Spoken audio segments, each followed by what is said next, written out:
Bueno, aquí estamos cocinando la carne con el chef Isaac y el chef Jorge.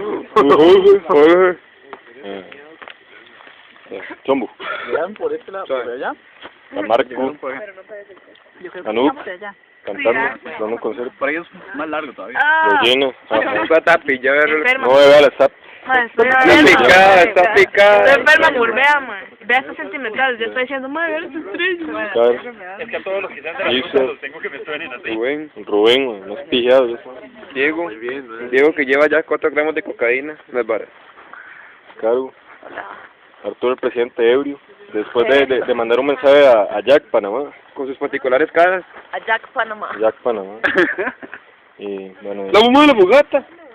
Se va a morir la fogata. Hay que echarle algo. Hay que alimentarla. Voy a ir a sacar niña.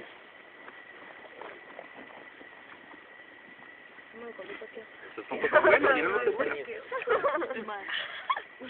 No, se aguanta. Es que hizo falta Javier para la fogata. Bueno, Jorge, ¿cuál es el detalle para que la carne quede bien, man?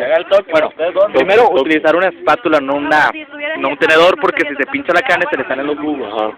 Segundo, dejar que se cocine primero por un lado hasta que deje de sangrar por el otro lado, le das vuelta. Ajá. Y tercero te la comes. Ajá, adiós.